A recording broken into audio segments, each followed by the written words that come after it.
Hello friends, welcome back to my YouTube channel. मेरे YouTube channel में आप सबका स्वागत है। तो गाइस, आज ज़्यादा टाइम नहीं लेंगे वीडियो स्टार्ट करने में। हम फटाफट से टॉपिक्स पे आते हैं। जो हमारे टॉपिक्स हैं आज के, जो आज का हमारा टॉपिक है वो बता देता हूँ मैं किस बारे में हम बात करने वाले हैं। सबसे पहले बात करने वाले हैं हम अपॉइंटमेंट्स के लिए। अपॉइंटमेंट्स का क्या सिस्टम रहेगा और किस टाइप से आप अर्ली अपॉइंटमेंट उठा सकते हैं। और जो हमारा दूसरा टॉपिक रहेगा वो एरर को लेकर रहेगा। और तीसरा टॉपिक रहेगा जो हमारा रिफ्यूज़ल केस के लिए, जिनको 214B का रिफ्यूज़ल लेटर मिला है या फिर जिनको 221G लेटर होता है जो वो मिला है, तो इनके बारे में हम बात करेंगे। तो गाइस, आज का वीडियो स्टार्ट करते हैं। सबसे पहले हम बात करते हैं अपॉइंटमेंट्स के लिए। जो अपॉइंटमेंट्स हैं अभी फ़िलहाल वो अभी इतनी ज़्यादा अवेलेबल नहीं हो पा रही है कि बल्क में, जैसे जिसको बोल सकता है कि हम बल्क में अपार्टमेंट ओपन हो गई हैं और जिसको इजी हर कोई बंदा उठा सकता है, वो अभी इतनी इजी अवेलेबल नहीं हो रही हैं। लेकिन कोई 2-4 इक्का दुक्का अपार्टमेंट्स खुलती हैं। लेकिन वही बात है, जब उनको पिक करने जाते हैं अपार्टमेंट को, तो उसमें क्या होता है कि वो अपार्टमेंट्स उठ नहीं पाती है या फिर जो पोर्टल है वो बहुत ज़्यादा स्लो हो जाता है। सपोज आपने OFC की अपार्टमेंट उठा लिया, इतना आप काउंसलर की अपार्टमेंट तक पहुँचेंगे तो या तो वो ऑलरेडी बुक हो चुकी होगी, किसी और का अगर नेट आपसे ज़्यादा फास्ट चल रहा है तो, या फिर आपका जो पेज है वो OFC पर ही स्टक हो जाएगा। आप ना काउंसलर तक पहुंच पाएंगे ना फिर OFC से वापस आ पाएंगे। तो इस केस में क्या होता है कि जैसे मैं पहले ही आपको एक्सप्लेन कर चुका हूँ इस चीज़ के बारे में।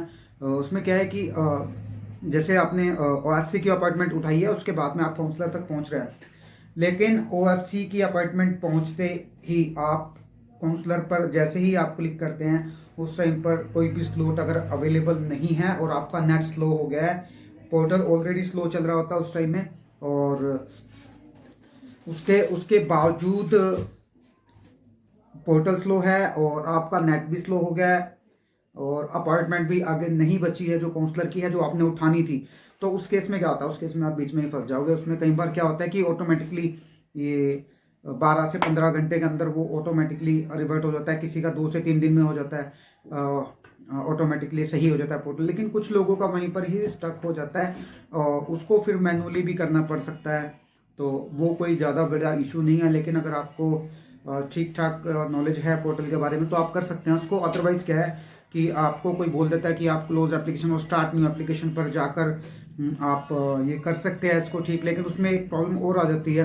अगर आप क्लोज एप्लीकेशन और स्टार्ट न्यू एप्लीकेशन करते हैं, उसमें कई बार क्या होता है, जो आपने फीस पे की हुई है CGI पोर्टल के ऊपर, उसकी जो रिसिप्ट है वो वैलिडेट नहीं होती। उसके बाद फिर आप उनको मैसेज डालेंगे, उनको रिसिप्ट की फ़ोटो भेजेंगे, इसमें बहुत सारा टाइम निकल जाता है। और कुछ लोगों का तो 1-1 महीना 1.5 महीना भी लग जाता है। और कुछ लोगों का वो साथ के साथ एक्टिवेट हो जाता है, वो दिखा देता है कि आपकी जो फीस भरी हुई है वो ओके है।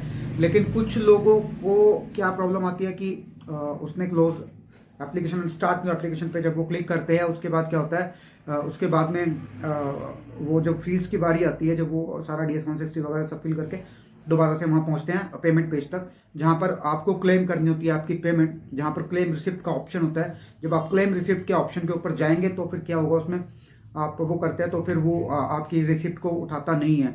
वो बहुत सारे केसेस में ऐसा हुआ है और बहुत सारे लोग मुझे मैसेज भी करते हैं, कॉल्स भी करते हैं कि सर इस टाइप से जो है प्रॉब्लम वो फेस करनी पड़ रही है। तो मैं गाइस सबको मैं यही बोलूँगा कि ज़्यादा पंगे मत लो पोर्टल से, क्योंकि पोर्टल पहले ही बेचारा बहुत हैवी हो जाता है। क्योंकि बहुत सारे लोगों ने अप्लाई किया हुआ भाई, हर दूसरा बंदा तीसरा बंदा पोर्टल खोल के बैठा हुआ है, तो फिर बेचारा पोर्टल भी क्या करेगा इस चीज़ में। और रही बात कस्टमर केयर एग्जीक्यूटिव की, तो वो भी बेचारे क्या ही कर सकते हैं, क्योंकि इतने सारे एप्लीकेंट हैं और जो प्रोसेस है आपकी प्रॉब्लम को रिजॉल्व करने का, वो भी स्टेप बाय स्टेप ही होगा। क्योंकि जो आपसे पहले जिनकी प्रॉब्लम्स है तो वो नंबर वाइज ही करते हैं, जो प्रॉब्लम रिजॉल्व करते हैं। कई बार इसमें 2 दिन में भी कर देते हैं, कई बार 2 घंटे में भी कर देते हैं, कई बार महीना भी लग जाता है, कई बार 2 महीने भी लग जाते हैं। तो बहुत सारे ऐसे केसेस हैं। ये डिपेंड करता है कि जो प्रोसेस है आप कर रहे हैं, उस प्रोसेस को लेकर कितनी ऑलरेडी एप्लीकेशंस पे कंप्लेंट्स ऑलरेडी उनके पास पेंडिंग पड़ी हैं। तो वो ये सब डिपेंड करता है, वो एक इंटरनल चीज़ें होंगी उनके। लेकिन आपको आपका टाइम तो वेस्ट हो ही जाएगा, इसलिए पोर्टल से ज़्यादा पंगे मत लो अगर आपको नॉलेज नहीं है पोर्टल की। तो अब हम बात करेंगे जो लोग सोचते हैं कि रिफ्यूज़ल के लिए, जिनका रिफ्यूज़ल आ गया है। देखो, सबसे पहली बात तो जिनका रिफ्यूज़ल आता है, अगर मान लो किसी आपने एजेंट वगैरह से किसी फाइल लगवाई हुई है, तो उसमें क्या होता है कि एजेंट कई बार आपको, कई बार क्या, मोस्ट केसेस में यही होता है कि एजेंट आपको आपका आईडी और पासवर्ड नहीं देगा, क्योंकि जो उसने आईडी और पासवर्ड क्रिएट किए हुए हैं और वो उसकी खुद की ईमेल होगी और खुद के नंबर वो डाल के रखते हैं, तो नेचुरल सी बात है वो आपको उसका एक्सेस नहीं देगा। तो उस केस में क्या होता है कि उस केस में आप सोचते हैं कि यार दोबारा से प्रोफाइल बन जाए या फिर आपको अप्लाई करना है। सबसे पहले तो आपके पास आपकी पूरी डिटेल होनी चाहिए। आपका जब रिफ्यूज़ल आया था तो आपका जो DS 160 था या आपने जो भी फॉर्म भरा है, तो उसमें आपने क्या भर रखा है, और या आपने भरा है या एजेंट ने भरा, उसमें क्या भरा, आपके पास उसकी अच्छी खासी डिटेल होनी चाहिए, तभी करके। नहीं तो डिटेल्स मिसमैच होती हैं तो फिर जो वीज़ा अप्रूवल रेशियो है वो कम हो जाता है। तो गाइज, आज का वीडियो बहुत ज़्यादा ज़रूरी है, ये सभी देख लीजिए, क्योंकि अगर आप अभी अप्लाई करना चाह रहे हैं तब भी, और अगर आपने ऑलरेडी अप्लाई कर रखा है तो भी ये वीडियो बहुत ज़रूरी होने वाला है आप सबके लिए। तो गाइज, अभी हम बात करेंगे रिफ्यूज़ल के बारे में। जो उसके बाद आप रिफ्यूज़ल को कैसे एक उसमें कन्वर्ट कर सकते हैं पॉजिटिव वे में, और आप कैसे वीज़ा निकाल सकते हैं रिफ्यूज़ल के बाद में भी। लेकिन सबसे पहले जरूरी है कि आपको ये पता होना चाहिए कि आपने जो पिछला DS 160 और पिछला आपने जो फॉर्म भरा हुआ है वो उसमें डिटेल क्या भरी हुई थी, वो बहुत ज़रूरी है। तो गाइस, अब बात यहाँ पर आप समझ गए होंगे कि DS 160 एक ट्रिकी फॉर्म है, उसको बहुत ही ध्यान से भरना पड़ता है। और कुछ लोग सोचते हैं कि घर पे DS 160 भरो और ये है। अगर आपको सही से नॉलेज नहीं है तो पंगे मत लो, किसी से आप हेल्प ले सकते हैं। DS 160 में आप किसी से भरवा सकते हैं उनको। गाइस, सबको बोलूँगा मैं ये बात कि अगर आपको अच्छे से समझ है DS 160 की, आप तभी फिल कीजिए, अदरवाइज आप किसी की हेल्प ले सकते हैं, उसमें कोई इशू नहीं है। क्योंकि इसमें ऑलरेडी ऑप्शन भी आता है लास्ट में जब आप DS 160 भरते हैं कि क्या किसी ने आपकी हेल्प की है DS 160 भरने में। वो इसीलिए होती है गाइज, ताकि आपको कोई प्रॉब्लम ना आए और वो अपने पोर्टल को और अपने फॉर्म्स को इम्प्रूव करते रहें। तो वो इन चीज़ों के लिए भी इस पर कुछ क्वेश्चन होते हैं, तो वो सब वहीं पर पता लग जाता है उन चीज़ों के बारे में। तो गाइस, अब बारी है 221G की। 221G आप सबको पता है कि 221G बहुत लोगों को दे देते हैं जिनकी पेटिशन वगैरह डली होती है वहाँ से। तो उसमें क्या होता है कि 221G लेटर आपको तब दिया जाता है जब आपके जो डॉक्यूमेंट है वो वेरीफाई होने में कोई प्रॉब्लम आ रही हो, या फिर जो वीज़ा के लिए आपका इंटरव्यू ले रहे हैं जो काउंसलर हैं, तो उनको आपकी कुछ बातें अगर समझ में नहीं आई, और आपने जो डॉक्यूमेंट्स लगाए हुए हैं, आपने जो पेटिशन में फाइल लिया, या आपने जो क्लेम कर रखा है पेटिशन के लिए कि मुझे इस काम से जाना है, मुझे ये है, मुझे वो है, तो अगर वो उन चीज़ों से मैच नहीं होता है आपका जो वर्बली इंटरव्यू है, तब वो आपको 221G लेटर दे देते हैं। या फिर वो 221G लेटर तब देते हैं आपको, उनको कुछ एडिशनल डॉक्यूमेंट्स की आपकी ज़रूरत है, तब भी वो आपको 221G लेटर आपको दे देंगे। वो उसमें क्या होगा कि आपको फिर वो वहाँ से मेल करते हैं और लेटर भी देते हैं आपको साथ में। उसमें एक्सप्लेन किया होता है ऑलरेडी कि आपको किन किन चीज़ों की ज़रूरत है, कि आपको एक्सप्लेन करना है वो आप जो भी रिक्वायरमेंट है, और ज़्यादा वो इस बारे में, ताकि सोच सके, वो डिसीज़न ले सके।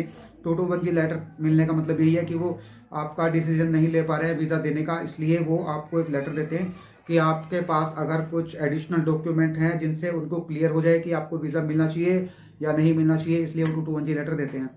तो गाइस, अब उसके बाद में बात आती है कि जो 221G के बाद में करना क्या होता है।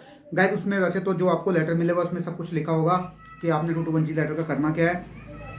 या तो आपने 221G लेटर में अगर उसमें लिखा है कि आप फिजिकली किसी भी दिन आके अपने जो एडिशनल डॉक्यूमेंट है वो सबमिट करा सकते हैं VAC पर, तो आप वो भी कर सकते हैं। और कुछ लोगों को बोलते हैं कि वाया मेल आप कर दीजिए। तो जो भी डिपेंड करता है वो केस टू केस की, आपके केस में क्या क्या मतलब उन्होंने डिमांड की है और क्या वो चाह रहे हैं आपसे, तो वो उसके अकॉर्डिंग ही आपको प्रोसेस करना है।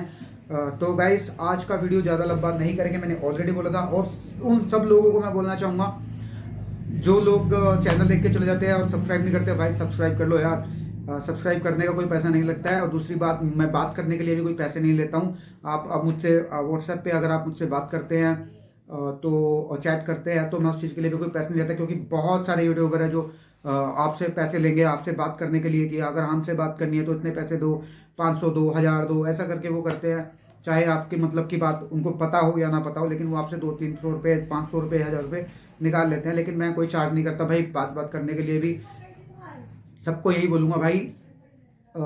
एक जो अपार्टमेंट वाले हैं उनको मैं फिर से आज यही बात बोलना चाह रहा हूँ कि जो लोग इंस्टाग्राम के ग्रुप हैं, कुछ टेलीग्राम के ग्रुप है, व्हाट्सएप के ग्रुप है, फेसबुक के ग्रुप है, उनमें ग्रुप होते हैं, वो आपका नंबर निकाल लेते हैं कि हाँ आप कहीं पर अगर मान लो कि आपने कहीं पर कमेंट किया हुआ है कि अपार्टमेंट कैसे मिलेगी, या फिर आपके केस से रिलेटेड कुछ भी प्रॉब्लम होगी, तो वो क्या करेंगे, आपका नंबर और आपका कॉन्टैक्ट वहाँ से ले लेंगे या आपकी आईडी वहाँ से निकाल लेंगे। उसके बाद आपको बोलेंगे कि हाँ जी सर आपको ऐसे प्रॉब्लम आ रही है, तो हम ये हमारा ग्रुप है, आप ज्वाइन कर लीजिए।